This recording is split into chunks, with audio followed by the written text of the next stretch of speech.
Before we start the session today, let me just give a brief. We have a very a new set of participants today. That's the reason why I'll take the pleasure to first welcome each one of you to this wonderful session of Kitabnama.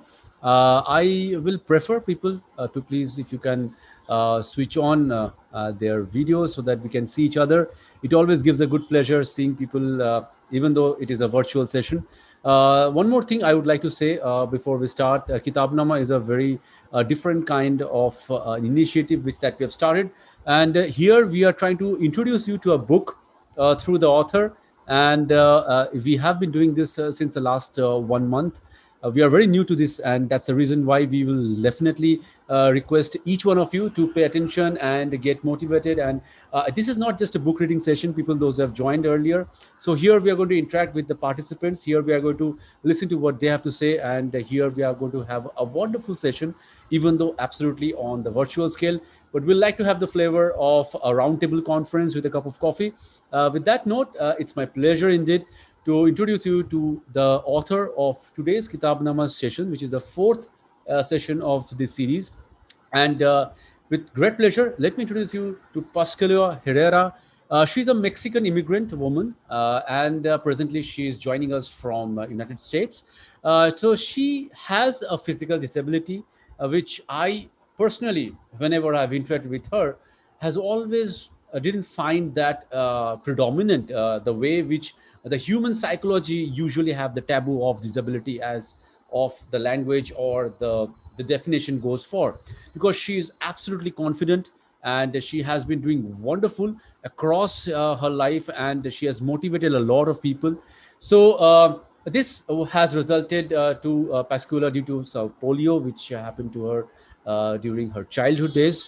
And definitely that has added a lot of challenges, which usually maybe the other category of the humans may not have faced. So in spite of all those challenges, I really appreciate the courage that she has shown, and the example that she has set to all of us, that whenever we give excuses that we didn't able to do this one because of some or the other reason, she, I think, will definitely be at the back of my mind, because in spite of having not everything which I have, she has done a lot of things which I haven't till date.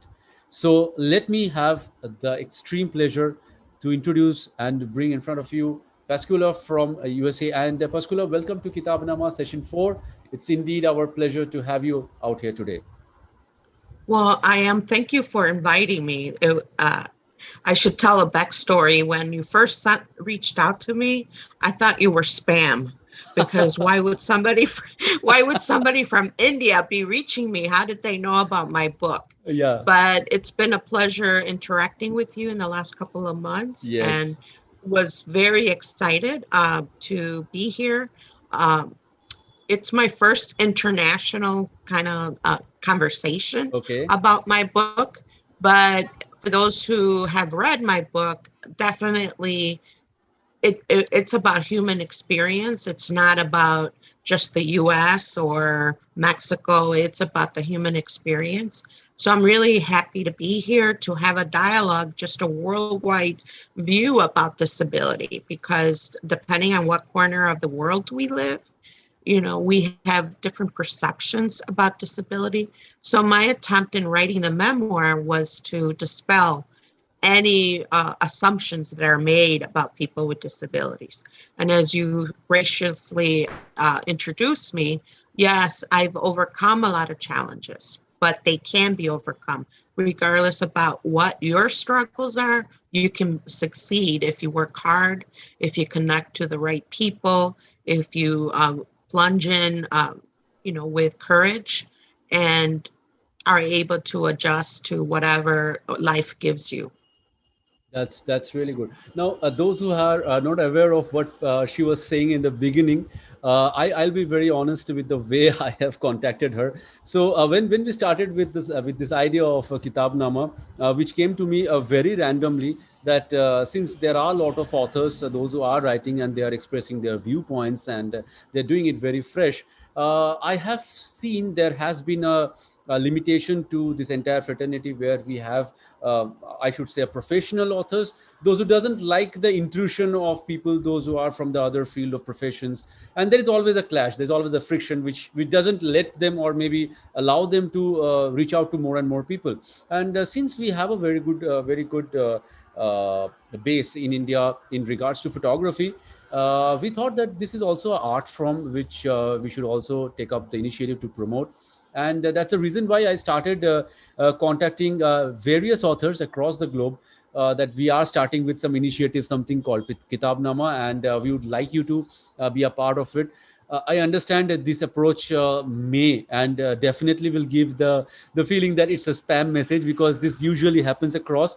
But then again, I always kept the faith alive that maybe out of the 100 messages I have done across a couple of weeks, there will be some 20 at least people to respond, and maybe another five to who will come.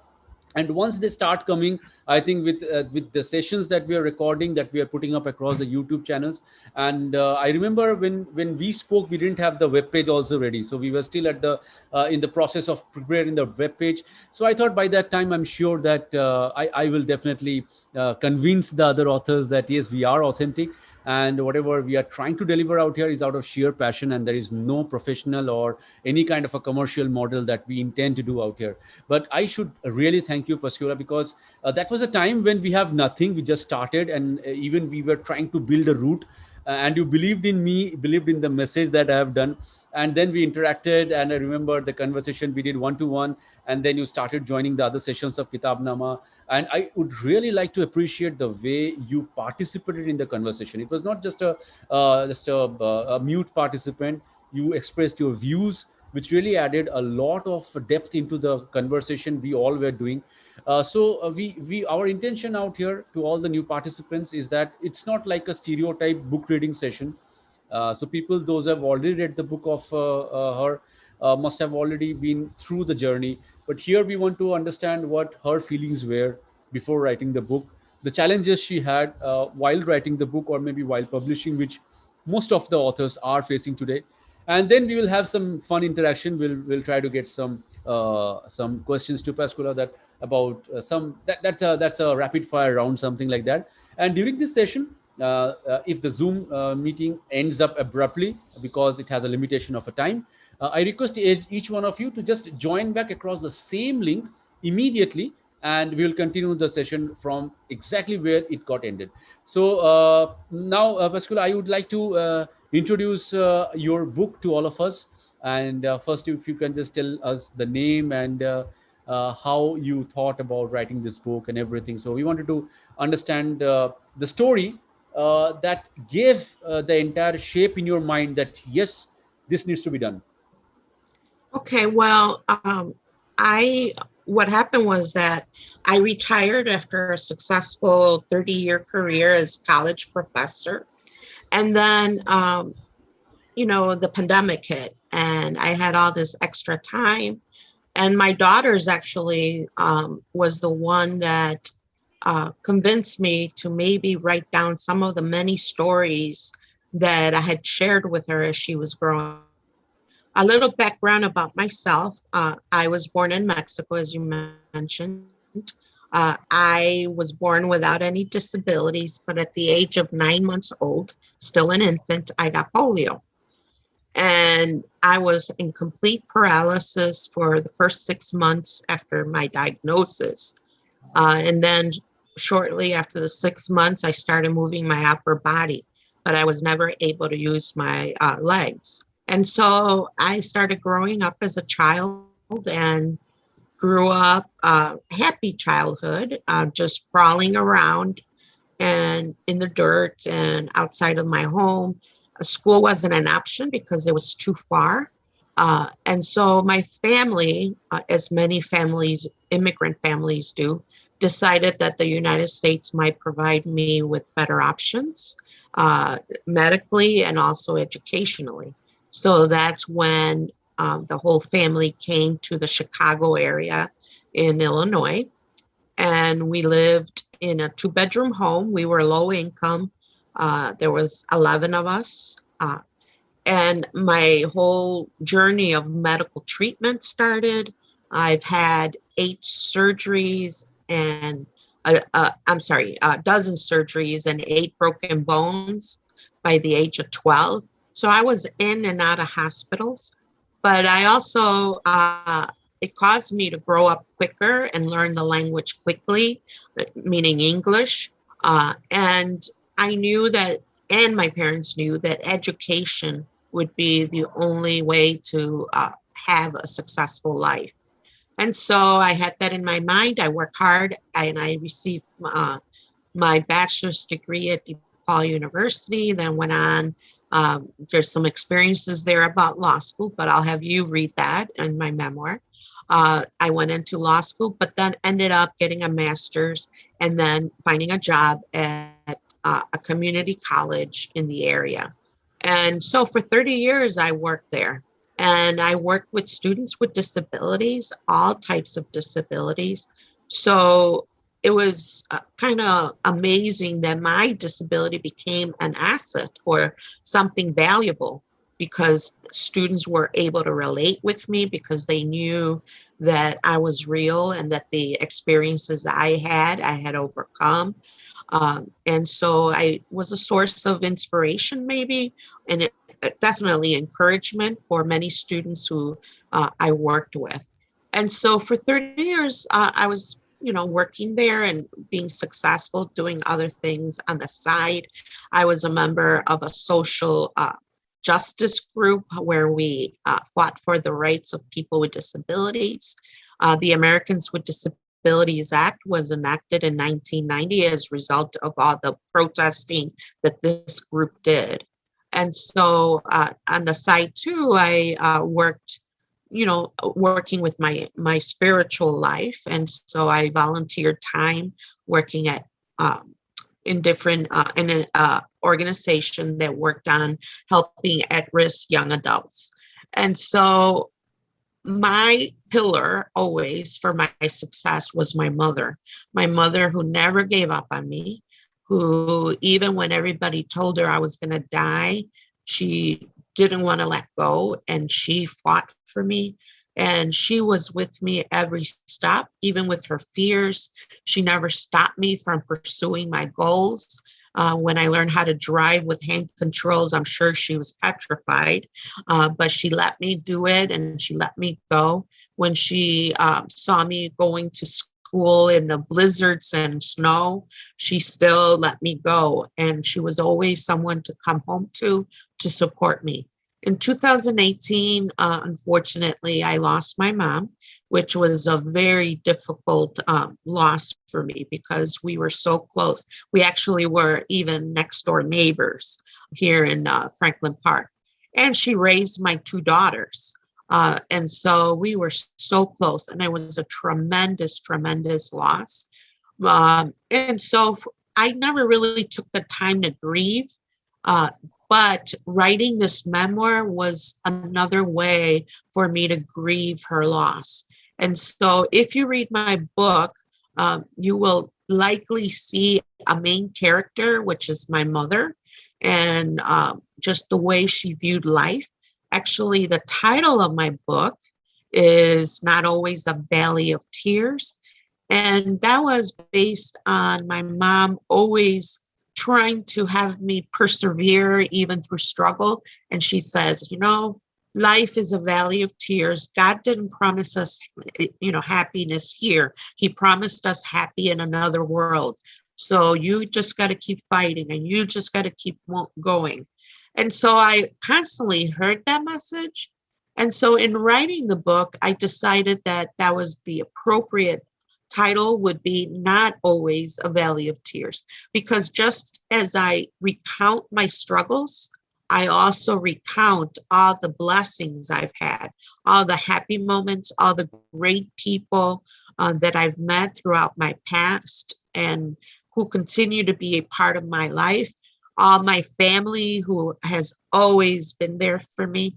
And so this book really is a celebration, not of a sadness, but more of a celebration of life.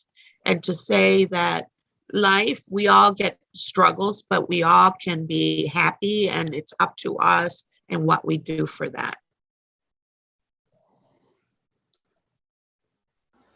as I told everyone that we had a discussion with Pascuala, and I remember that whenever she was telling me this for the first time, I got the goosebumps. And believe me, I'll be honest with you.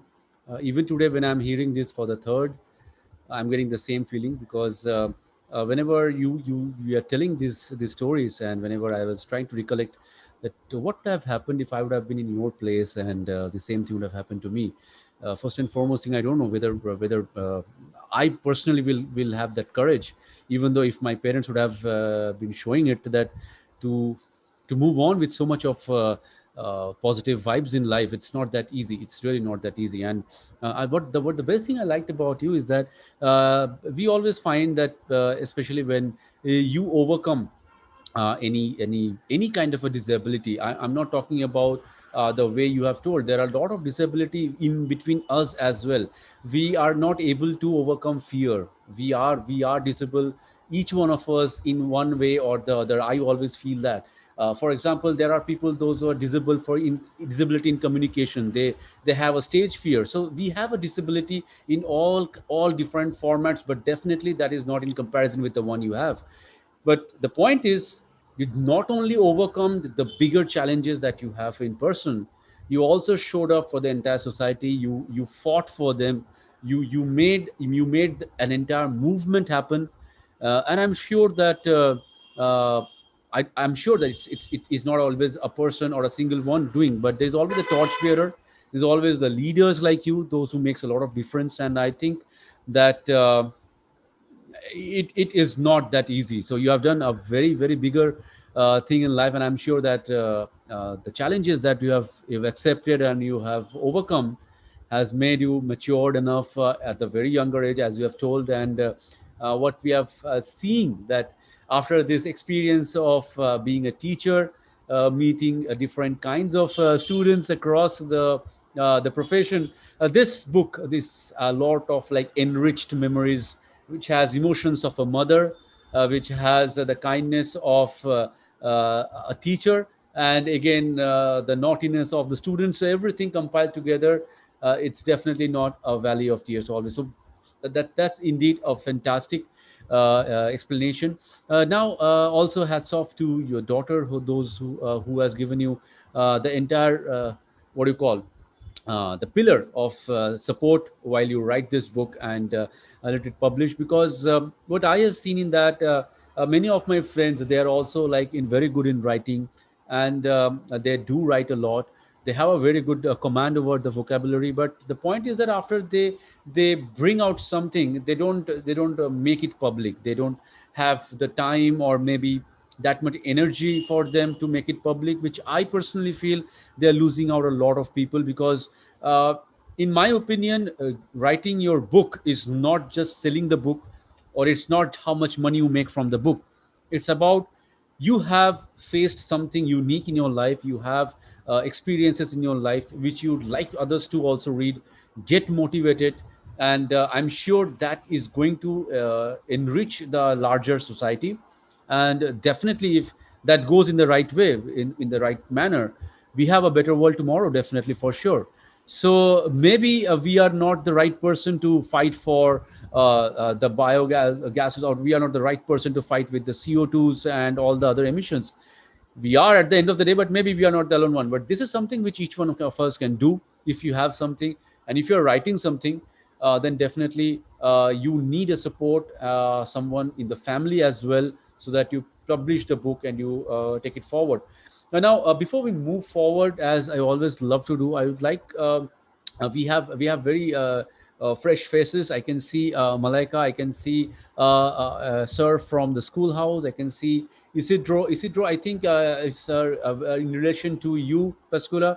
Yeah, So my husband. that's your husband, and I'm very much. I was waiting for this moment. Now, before we move on to the next session, or maybe some reading of the book, I would request Sir Isidro, sir, to explain, or rather share, how you both met, because I know the story, and I'm sure the story will definitely add up a lot of. I can see the excitement on the other side. So, sir, please, I would like to hear the story from your end, that how you guys met, and I'm sure everyone will definitely love this one. Hi, can y'all hear me? So I was living in Austin, Texas, and my wife was living over here in Chicago. And so we belonged to a disability rights group who went all across the country doing protests for the disabled. And so we met in Las Vegas. That was about 500 people from all over the country that met in Las Vegas. And so I saw her there protesting with her niece. And back then, I mean, I was a really shy guy. I didn't approach girls, or women. So, but somehow in my heart, I I got the feeling that the Lord was telling me, this is a woman that I have chosen for you. So I approached her. I introduced myself. We started talking. I told her my name, Isidro Herrera, and she didn't believe me that my last name was Herrera because her last name is also Herrera. So I had to pull out my ID and show her to prove that I was a Herrera also. And so we found that funny. To be very But honest, this is also new to me because usually in India, what the rituals we follow is that whenever someone gets married, the lady gets married, she takes the surname of her husband. So that's the ritual. Now there have been cases where nowadays there are few girls those are opting not to take. That's definitely a choice. But on a regular scale on today's, so I thought maybe after marriage she got Herrera, but I never knew that you both were Herrera from before. So that's definitely, I think that's the connection that is sure, which gives you the right what do you call vibes that yes, this is the girl or this is the guy for me. yeah, so I mean, it was, So that's really nice. yeah, That's really nice. So yes, we are having the other viewers saying made for each other, definitely. So this is something like when I was I'm very honest with you, Pascuala. When I heard the story for the first time, it really gave me the story as if like a Bollywood movie going on, because I'm being very honest with you, but it's such a pleasure seeing you here, sir. I'm so happy, but it's really so nice that you both were supporting the right movement.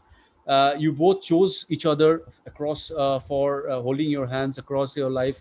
So it's such a pleasure meeting both of you together out here. Yes, you want to add something, Yeah, Pascuala? and we just celebrated 26th anniversary.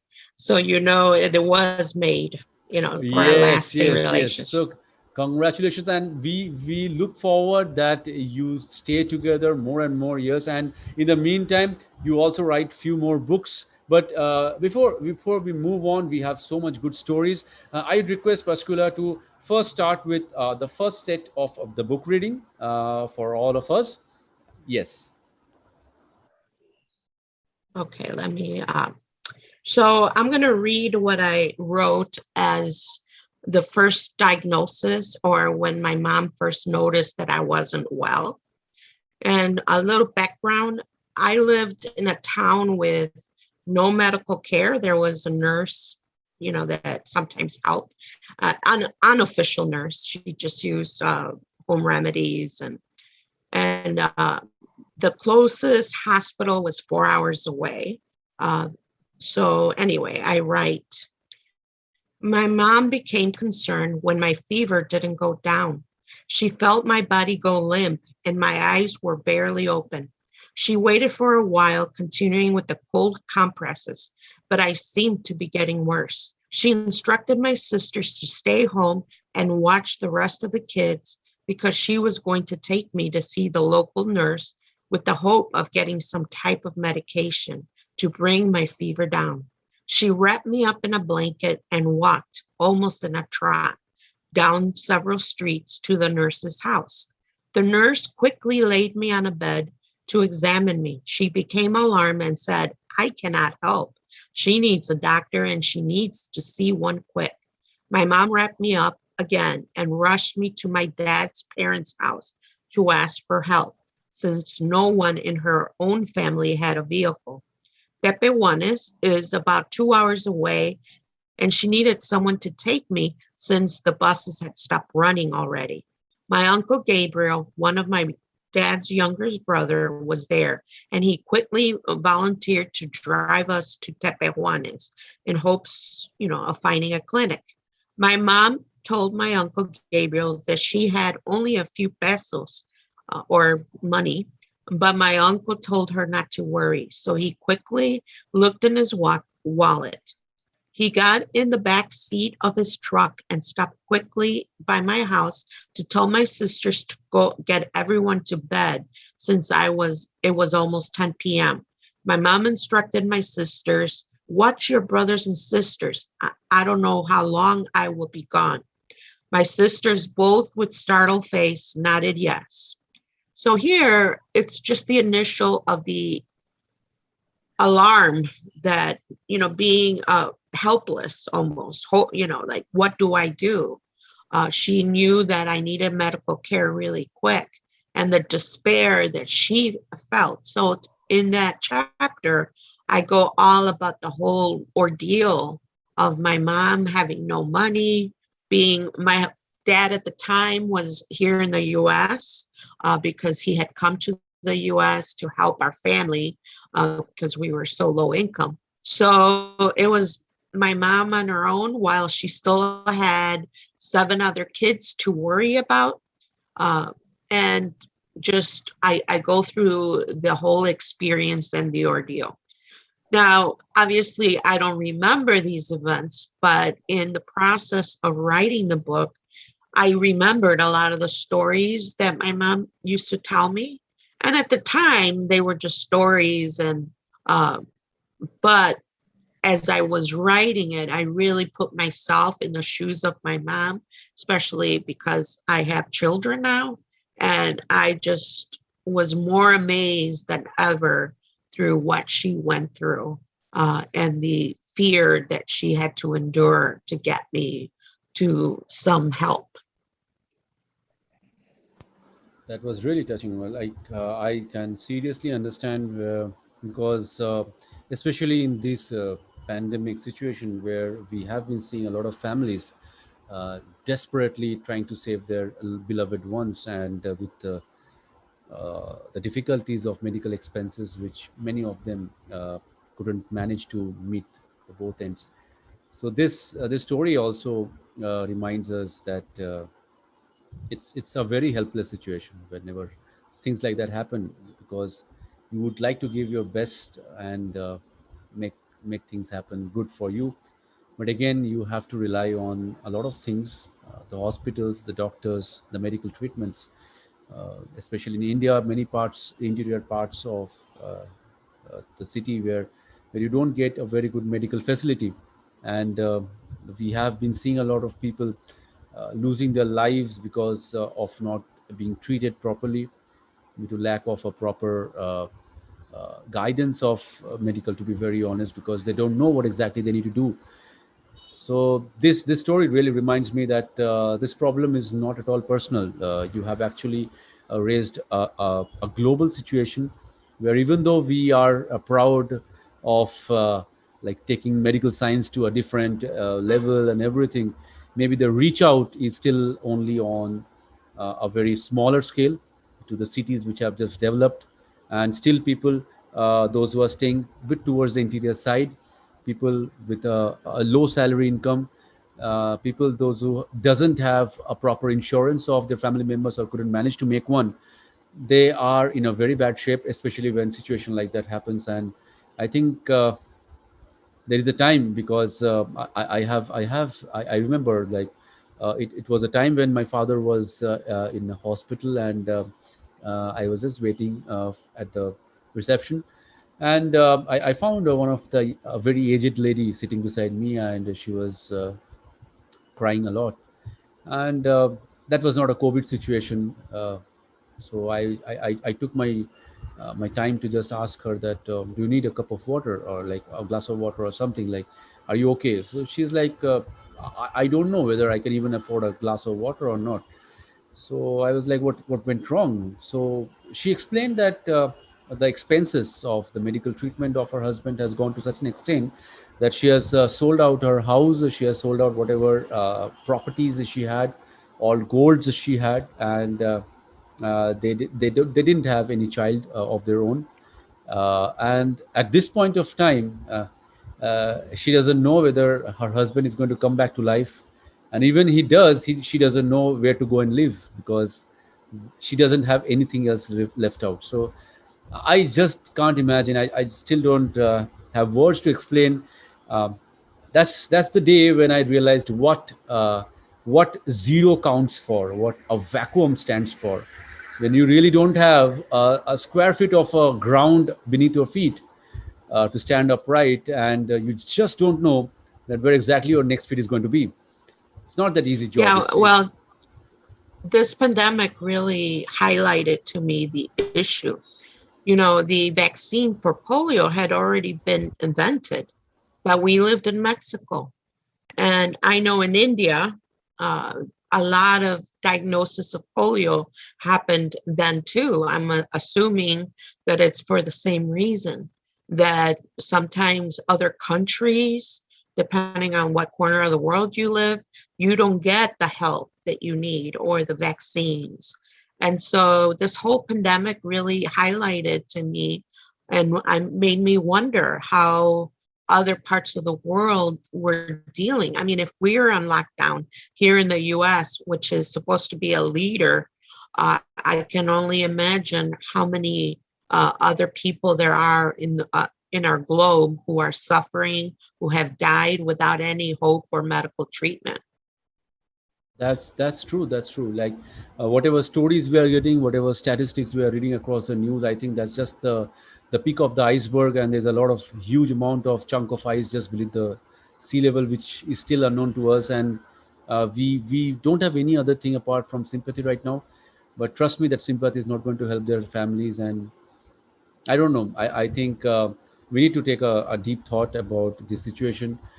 We need to pray that we get a resolution very soon. And I still feel that these vaccines are just the immunity boosters, but again, it's very much necessary at this point of time. So now we would like to proceed with what we were doing. So we were having a nice discussion, and we were talking about Pascuala, her life, the stories that she has written. Now, before I move on, I would like from the participant somebody to speak about his or her fear in life. I would request at present, Subhashini, if you don't mind, if you can unmute yourself and just speak about, like, whenever we talk about disabilities, even though as per the physical appearances, we all are absolutely as per the life science books or the biological books that we read across. There are a lot of things that we lack as a part of human, as a part of when we talk about courage or when we talk about vigor. So, in your case, if you can share some experience where you have expected the other person you are seeing to be much more matured or to be much more in ability, but you have found a lack in him or her, and which you think maybe has an impact on a larger scale in the society. If you have anything in regards to this, if you want to share something in regards to this, I would request you to please unmute yourself and share your opinion, please. Sure. Thank you, Indranil.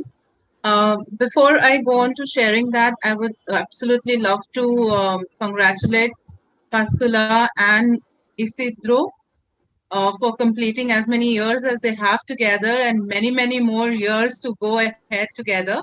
Absolutely stunning, your story and togetherness and the work that you both are doing. Pascula, the story that you share and the courage that you have shared in by sharing that story is just amazing. And also thank you, I am, for bringing up this point. It is a little incident from this morning. Okay.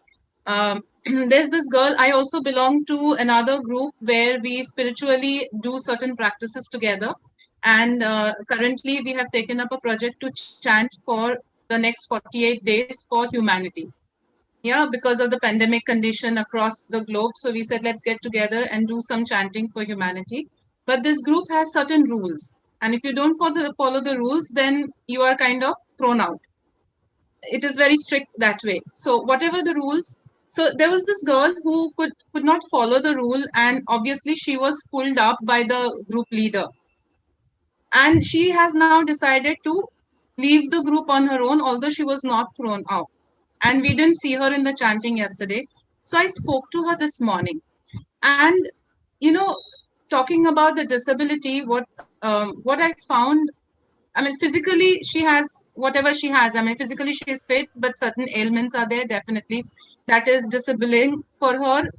But very often I have seen, um, it's the mind that disables our full functioning more than what the physical body can ever do. Right. So in this case, for her, something that the group leader has said, she took it so much to heart. She's so disappointed. She's so upset. She's so sad that she is willing to forego this entire process of, taking up this work, or taking up this process of chanting for 48 days for the betterment of humanity, or whatever the belief system that we all follow and that brought us together. So what I'm trying to say is, very often it's the mind talk that we listen to inside, that you can do or you can't do. Yeah, and that really stops us from growing. Today is also a momentous day for Indian athletics. I'm sure you would have all seen the Olympic gold. And it's amazing to note that this guy, Neeraj Chopra, when he won his last gold, I think in 2018 in the Commonwealth, at that time he had said that 2020 Olympics, I'm going to get the gold in javelin. And he did. Right? It's what we set ourselves up for, and then we can overcome any which hurdle. And Pascuala, you are one living example of that. How physical disability can not stop you, the person, you, the being, from the sunshine that you are. I mean, clouds can come and clouds will come and they will go, but it cannot, suppress the dazzle of the sun. Absolutely Well, true. thank you. Thank you for Absolutely your true. comments. This is really Uh, something. The story that you shared, Subhashini, this is the common problem where people get very much egoistic. They don't understand the picture on the other side. So we have seen like people have to understand the other side of the, because there are few incidences where we find people fighting with each other. There have been incidences where people are killing each other. Whenever you whether you see a movie or you read a newspaper or you go through any kind of a statistics, you always see to the one side of the things. This doesn't mean that I'm promoting that killing each other is good, but there are ways to resolve it. There are ways to solve it very Absolutely. easily rather than destroying the things. So I always use this. I think you must have heard me saying this many a times, that science, Yes. that one single subject, whenever somebody learns or reads or gathers knowledge, then gives out two options: one, to become a scientist, or to become a terrorist, because both of them require science. But Yes. for me, that will be a better world to live when everyone will think creative, everyone will think positive, everyone will think, okay, there is a problem, let's resolve it creatively, let's resolve it empathetically, that the other side also has to understand that yes, this is why things are happening, let's collaborate. And that's the day when these things will slowly build into. I think this pandemic has put this little bit of a thought to many of people. I've seen a lot of people slowly sharing their own part of salaries to the other, those to the daily laborers, those who are not getting their wages. There are incidences where people have started sharing meal to the people. I'm really happy, and even I have personally tried from my own people. Those who are into Vibgyor, they know we are also trying to put up some things, because you see, I personally believe that just giving money is not the solution to the problem which is at this moment, because the money is just a very very temporary solution. It should be sustainable. It should be like this entire group, this entire fraternity should sustain. They should not just die out. It should not happen that tomorrow we won't get this clutter of people, we won't get this clutter of artists, we don't get this clutter of laborers. Because that's what I feel is what pandemic has a bit of a positive sides. This is, I think, is one of them. Well, thank you so much, Subhashini, for sharing your experience. I really appreciate. Can I Pascuala, say something? Can I please, please, respond to please, her? please, please. Thank you very much for your comments. And I do think that invisible disabilities can sometimes be more misunderstood uh, and not accepted culturally, maybe, or even societally. Uh, Invisible disabilities, like depression, anxiety, all the multiple disabilities. Sometimes people say, just work it through. It's your, if you just work harder, or if you, believe in God, or, count on the family, but they don't realize that it is a condition just as serious as my polio, that those conditions can be very debilitating. And that's why I think I was a really good fit in the job I had, because I had the opportunity to work with students with all types of disabilities. And sometimes in them seeing me and how I approached my situation, it kind of helped them to seek the help and to recognize that a disability should not ever define who we are. A disability is just part of our identity, but it's not our only identity.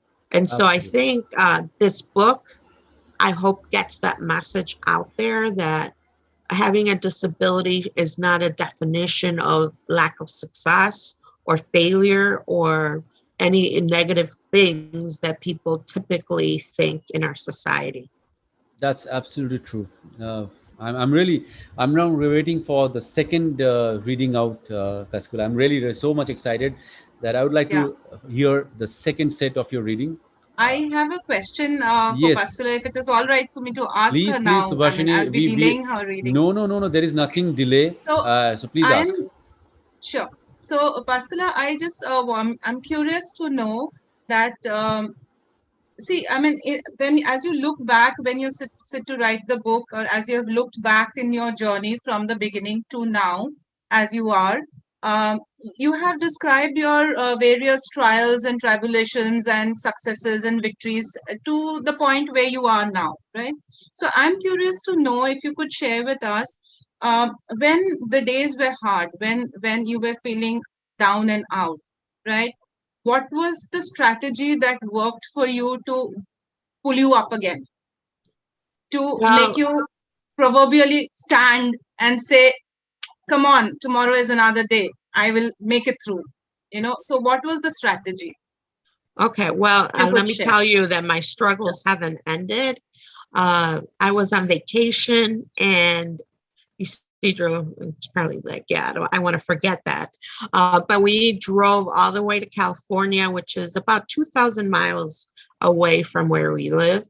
And I fell and broke my leg and two bones. And so we had to travel back driving with a broken leg. And then I went to see my orthopedist. So right now, as I'm speaking, I have a full length cast from my toe all the way to my thigh. And yes, in the beginning, when this all happened, those emotions are there. I'm human, just like we all are. And I just realized in my life that being in that state of depression or feeling sorry for myself doesn't solve the problem. It doesn't take the cast off. So I always remember that everything is temporary, and that my mom used to say something that you can get used to anything except hunger. And so I use her way of thinking so much that I started making a list of my blessings. How blessed am I that I have the medical care that I need? How blessed am I that I have my brothers and sisters who come and help me wash my hair, who come and bring me a meal, who grocery shop for us? or my husband who brings me everything I need from my toothpaste right now, or my daughters who are here helping me. And so I focus on the blessings and not on my situation, because when it first happened, and anytime something negative happens to me, my first question, and I think it's to God, is why? Why did you allow me to get all the way to California and allow me to fall right there by the bed? I wasn't doing anything bad. I was just trying to get into bed. And why? Why? And I always get the same answer after a while, and that's why not? There's suffering all over the world. I'm not perfect. I'm not special. It's for God to guard me from suffering. So I use that way of thinking to realize that, I just need to get through this. And I do remember my mom, as she used to tell me, life is a valley of tears, to know that spiritually, I believe that suffering will end, maybe not in this world, but in the next, and so that's how I do it. That's really encouraging, and I'm sure that I will definitely make sure that more and more people watch this video when we put across the YouTube, because this is not just a book that we are talking today. We are talking about Yes. humanity. We're talking about how to overcome fears, and rather than giving lame excuses of I don't have this, I don't have that. This is something I don't know. Like I was expecting this to happen, but I'm feeling both emotional, motivated, and I don't know. I really am at a loss of words to explain how I'm actually feeling right now. But let's move on about the further part of the story, the further part of the book. If Pascuala can read out for us. Okay, so here in this part of the book, I describe why I came up with the title of my book. So I said, my mom, on the other hand, was not verbally expressive. She showed that she loved me with her actions and not words. She couldn't have done anything more to show each of us how much we meant to her. I don't think I remember my mom once telling me that she loved me. Yet I never needed her to tell me, because I never doubted her love for me. I knew she dedicated her life to me and lived to make me well. She never let me see her cry once. No matter what happened, she was strong. Whenever I would start feeling sorry for myself and whining about things that I didn't want to do, she would tell me, La vida es un valle de lágrimas, or life is a valley of tears. She said that suffering was to be expected because God never promised us a rose garden. She told me time and time again that we had to accept our cross with courage. When I was young, I really didn't like or accepted her view of life. However, when I became much older, I understand those words, and those words were used for encouragement, for me never to give up and to persevere. For her, life was a valley of tears, and we, her family, were her rose garden. And I hope that someday she will recognize that my life wasn't all bad.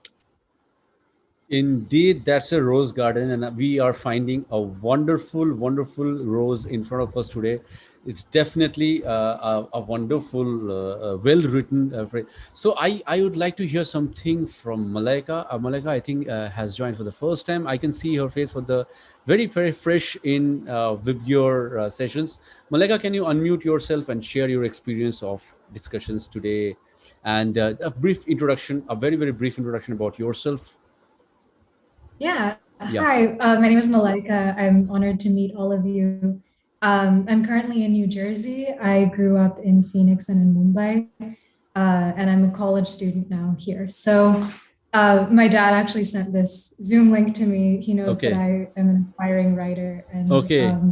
it's really lovely to be able to hear your story, Pascuala. So yeah, it's been a really wonderful discussion today, and I'm really glad I got to hear that reading. I'm very excited to read the actual book. Thank you so much. Indeed, this is very much inspiring. But now, Pascula, with all that note, now it's time that I will play some game with you. That's the fun part of Kitabnama, where we do some random rapid fire round. Yes, Subhashini, you want to ask something? I just wanted to make a quick comment on something Pascula just shared, and it's not. I just have to get it out of my system to you all because it just belongs here. So it's about the rose garden that you mentioned, Pascula, and very often we refer to the rose. We see the rose, we appreciate the rose, but the rose has its thorns as well. And when we look at those roses, we forget about the thorns and we take care of them, and we don't mind it when it pierces our finger and there's a bit of blood oozing out, and then we take care when we bring it home to take out the thorns. We have strategies for all of that. Yeah, but when things happen to us, then it's why me. It's of course easier said than done, but just something that I wanted to share. So you have taken Yes. care of your rose. You yourself have bloomed into a beautiful rose, your rose garden, and you've taken strategies to take out those thorns as well. So thank you. And I'm attending Kitabnama for the first time. I'm so glad I'm here. I'm It's so happy. it. I hope that I'm more and really more so glad. people can join. I understand we had Absolutely. a very abrupt timing on today's session, but I'm sure that people are still, I think, more into the YouTube sessions where they are finding the sessions at their own convenient time. They are seeing the sessions. But I would rather like more and more people to join where we can interact. So my idea is just like a roundtable conference. But now the time for some fun with I'll ask some questions. So Pascal, are you ready? It's like a rapid fire, and I'll keep on asking you, and you have to answer them. You're ready? Uh, you have unmute yourself, right? Yeah. Okay. Yes. Okay. So now the first question is that since you have been a teacher, and since I was a very notorious student when I was in the school, I remember team today's day also. Whenever I go back to the school, it's very unfortunate to the first benchers. It's very unfortunate to the students who were very much obedient. But still, teachers still remember my name because I used to trouble them the most.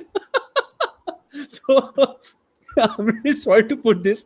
I don't know whether my friends are going to see this later on or not, but this is true that even if when many of my friends, those who are well, absolutely obedient, doing their homeworks on the right time and going to the school punctual and everything, I was the one who's like go to the school late and then used to like run away from the school. And I've done a lot of things. I cannot say it in the public platform, but I used to have a fun.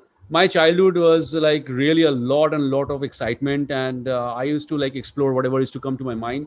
But yes, definitely it didn't destruct or didn't hurt anyone's feelings or anyone else, because I never intend to do that or never have done that. So I was not much into fighting and all this. But now, in your professional career, if I would have asked you that on top of your mind, one name, the notorious kid, what name will come to your mind, and what will be the incident that will come onto your mind? Anyone which is on top of your mind. Daniel, I won't say his last name just to Yeah, protect. yeah, yeah. Okay, fine. Just tell the incident. I think just say the incident. Yeah. Yeah. He came into my office once and he says, I don't like Latinos. He has the diagnosis of Asperger's. And then I go, do you realize that I'm not a Latina? He's like, oh, I like you, but I don't like Latinos.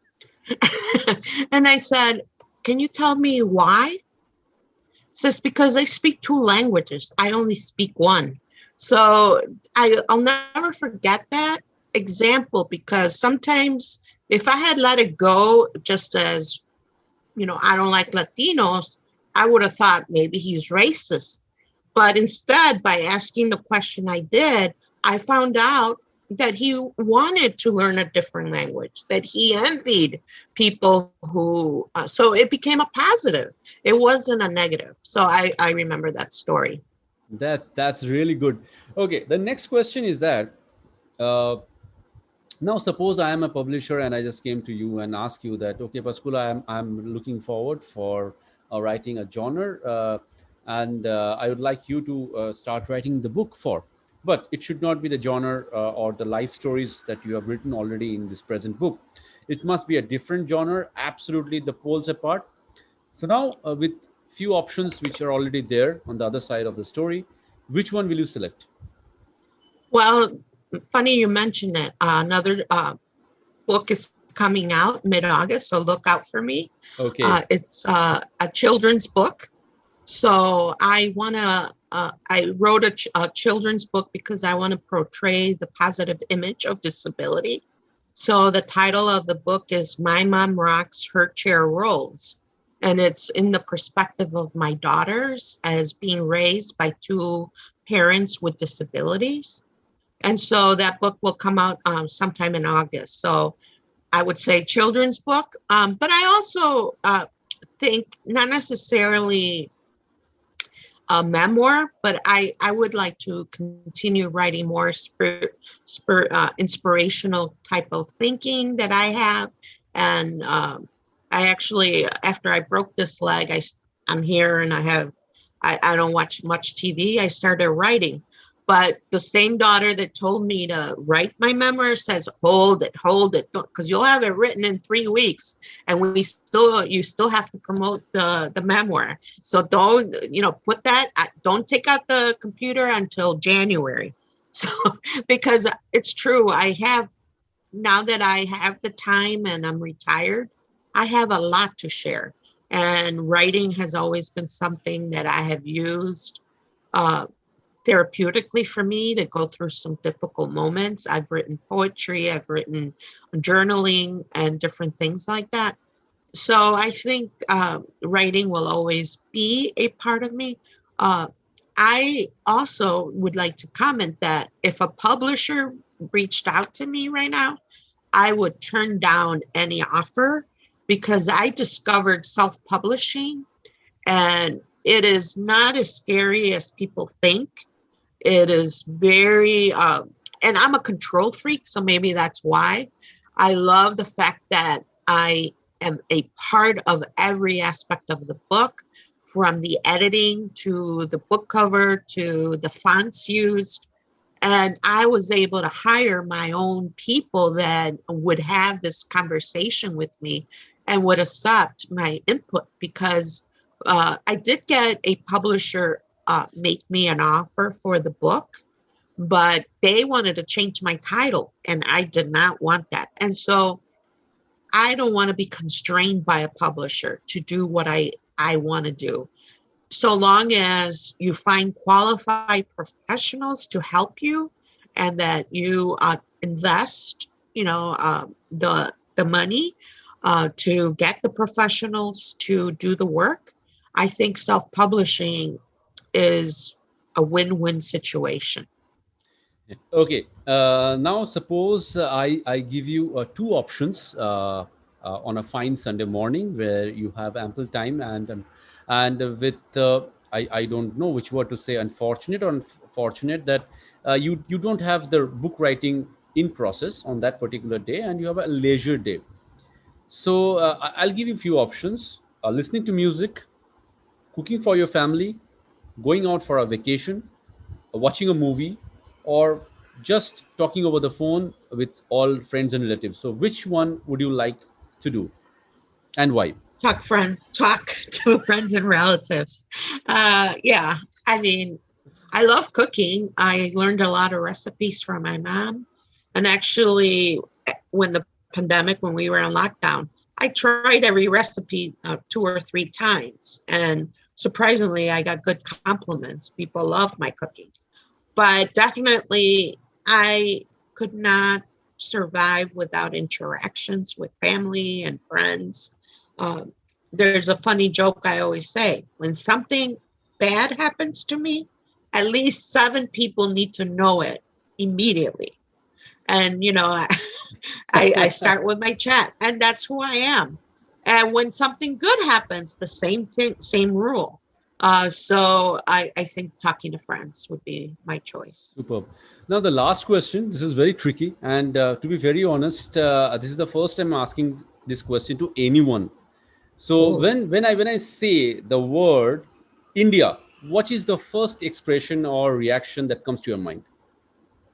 my first person that I met that had polio like me, her name was Jay Cherie. I didn't include her in the book because I lost total contact with her. And as a child, I remembered that she was from India, and that I felt good because a lot of people confuse me for being Indian, maybe because of the tone of my skin. And so I remember that. So I always think about my friend. So, Jayashri, by any chance, if you are viewing this video, please, you have the link Contact me. of, do contact your childhood friend, because no, this is the point. That we also understand that there are a lot of friends whom we have met in the childhood, and to be very honest, at that point of time, there were no such mobile phones or Facebook or internet. We were not those privileged, to be very honest. So, Right. I No, remember, trust me, I've tried to search her, but she yeah, has a very common last name, Patel. So how many yes. Patels are there? It's Jayashri like a Patel, million. okay, that's a Gujarati, and I have a lot of Gujarati friends. I'll try to find a way out. But the Okay. point, no, I'll definitely. But the point is, I remember those were the days when we used to interact with our friends, those who used to stay away from the cities across letters.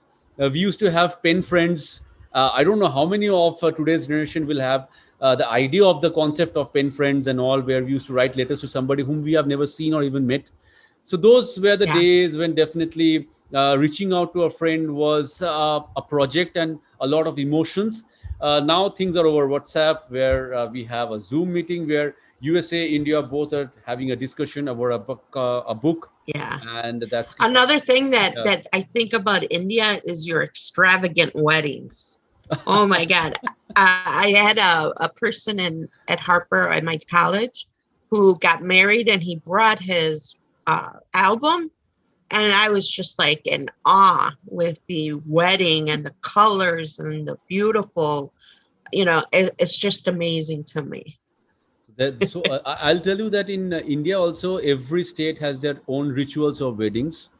Both I should not compare that this one is more colorful, this one is less. All of them has their own vibrance, and they have own Yeah. But they're rituals. Yeah, beautiful. yeah. They are very much vibrant. So I would really recommend that whenever you get a chance, please do visit India. Let me know whenever you're coming. It will be my pleasure to be the host, and let me show you India around. And I wish that day will be not in the pandemic situation. We will be in our normal lives. I can take you around. Otherwise, most of the places, the public places, are closed today due to this reason. Can I ask you a question? How Sure, sure. is India in terms of access, like for wheelchairs? Are they pretty No, good? they are presently, for the last about 5 to 6 years, I'm seeing even the housing societies, they are introducing ramps so that they can have access of wheelchair. I should definitely not talk about the airports, because they have already incorporated about many years back. But we didn't find it across the public transports. We didn't find it across the societies, the building societies, and all. Even though you have a lift, but we usually used to find that it is a normal staircase. But whichever is coming up at present day, we are finding that they are keeping ramps at one end so that the wheelchair access is there. So I would say that yes, things are changing. Things are changing. If you are going to the older part of the building or the older part of the India, maybe there. But India is the land of what we call the jugaad. So that's the term we call. So jugaad I'll means just add one whatever the minute. yes, Kalola, tell me. Yeah, actually, before pandemic, I went to a ancient temple in Karnataka. It is in India. So I had seen one old lady. Actually, I met her. She wanted to see that the temple, and her husband brought her on wheelchair. And I have a small photo because my hands shake when I meet people. But I have a second photo of that. I'll share with you. Sure, sure, So sure. the person is, yeah. Right now I'll not be able to. Afterwards I'll share. But the person was showing him the whole temple with a wheelchair. So I can say that yes, with wheelchair also, some ancient places also you can see. Thank you. Yeah. And it's So very inspiring actually. yeah, so Pascuala, as I was saying that so in India, no, as I was telling, jugaad is a word which we use usually, which means that in any kind of a difficult situation, you have one or the other solution to it. So usually what we see is that wherever we have a staircase like that, and if there is a chance that there needs to be a wheelchair access, usually they start creating a wooden ramp, and they keep it aside. So whenever they have the people for the requirement, they will fix the ramp temporarily. They will use the ramp for the movement, and then they will remove it. So that are there, those things are there. But one thing is sure, that India is a land where we always try to accommodate or accept people those are coming from outside, and we believe in atithi deva bhava, and we always try to maintain that harmony. So, but at present, everything is shut, everything is closed. I will not recommend a good time to come to No, India. Definitely do not. no, Yeah. So, but definitely, I will also look forward that whenever I'm there in your city, I'll sure. definitely will Look us up. Yes, for will sure. definitely, and that's the point when I will really look forward for your cooking as well, because you have told you cook well. Okay. So I remember that I'm a big time foodie, so I remembered that. So now we have few minutes left for the session. I would request if anyone has any other questions for Pascuala or her book, please, the mic is open for you. Or if I Pascuala just wants want to to say, yes, quickly yes, mention that all the information about the book, including a photo gallery, is in my website, and it's pascualaherrera.com. yes, So you can go in there, and if you belong to another group that you would want me to share my message, you could email me at pascualaherrera00 at gmail, and I'd be more than willing. I always say that I didn't write this book to put food on the table. I wrote this to share my message. So the more that it spread, the better than I feel I was successful. that's true. So anyone has anything to ask her, the microphone is open to them. Or if you want to add something, Pascuala, to the participants, or if you have anything to share to commence the session, you are most welcome. Well, I want to thank you. I am, in getting this established to kind of make our global worlds be more close, and to recognize that human experience is just that, human experience, that race, our identities doesn't really affect, having good conversations, because we're more alike than different. That's true, and I'm sure that this session, once I put across YouTube, I'll share to most and most people, because it's not just about the book. It's about a thought. It's about humanity. It's about a lot of inspiration, motivation, and I'm sure people, those who still uh, take a step back with a lot of excuses, they need to have a look to this video. They need to understand that you have a lot of things with you, but you still are not utilizing it to 100%. It should be from deep within you. It is not always what you have. You can just keep it very much close to you. There's one point of time where this body will be churned into ashes. It is only the work, the deeds that will remain forever. And this is a lively experience that we all had today in this session of Kitabnama. I would really like to thank Pascuala, and to definitely Isidro sir as well, for being with us. And it's so good to hear about your stories, about the book. And thank you so much to all the participants for maintaining absolute wonderful decorum today. So with that note, I say goodbye to all of you, and I look forward for the next session, which is going to happen just a fortnight later. That is today is 7th, so we are going to do it on 21st. We are going to bring another author. We're going to bring another book to you. I look forward to see you all out there. And till then, take care of yourself. Take very good care of your family members, and pray to God that the days end very soon, that we can plan to make this virtual into real, and we meet each other in person and share love, harmony, and care for each other. Thank you so much.